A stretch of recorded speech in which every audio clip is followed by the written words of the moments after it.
ছেলেরা যদি 4টা বিয়ে করতে পারে তাহলে মেয়েদেরও 4টা কেন, মেয়েরাও বেশি করবে, কারণ মেয়েদের এনার্জি অলওয়েজ বেশি থাকে।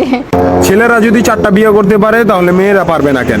অবশ্যই পারবে, কারণ নারী পুরুষ সমান অধিকার। আর যদি একটা কথাই চিন্তা করি তাহলে মেয়েদের চেন কোনো কাজে লাগে না, চেন খুলে মুতার অধিকার তো তাদেরও আছে।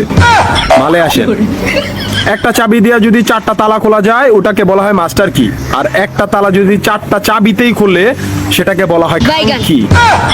ধরেন আপনি 4টা ইঁদুর পালেন, আপনার কাছে গর্ত আছে একটা, বাহিরে অনেক বৃষ্টি, বুঝেনি তো ওয়েদার ডিমান্ড। এখন 4টা ইঁদুরের একসাথে গর্তে ঢুকতে হবে, তখন আপনি কি করবেন? ধরলাম উপরে নিচে মিলাই আরো 2টা আছে, হ্যাঁ, তাহলে 4 নাম্বার ইঁদুরটা কই যাবো? কানের ফুটা দা না নাকের ফুটা দিয়া? হ্যাঁ, তার মধ্যে মাসের মধ্যে 7 দিন থাকে লকডাউন। আমি মানি, আমি না শুধু সবাই মানে, মেয়েদের অনেক পাওয়ার, মেয়েদের অনেক এনার্জি। তাহলে দেশের মধ্যে ঘন ঘন লোডশেডিং হয় কেন? আমার মাথায় কোনোভাবেই ঢোকে না। একটা ছেলে যদি 4টা বিয়ে করে, 4টা ঘরে যদি 10টা সন্তান থাকে, তারপরও বাপের নামে একটাই থাকবো। এখন আপনি যদি 4টা বিয়া করেন, একটা সন্তান হয়, তাহলে বাপের নাম কি দিবেন? সলিমুদ্দিন, কলিমুদ্দিন, আনোয়ার, মনোয়ার, নাকি গড়ে মিলাইয়া জানোয়ার?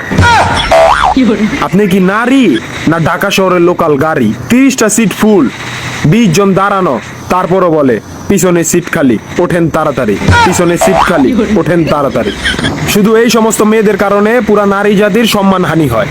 আমাদের উচিত সিটি কর্পোরেশনের কুত্তা মারার ইনজেকশন দিয়া এদেরকে মেরে ফেলা, যাতে এদের জন্য অন্য কোনো মেয়েদের কেউ খারাপ নজরে না দেখে। মারানি কোনকার।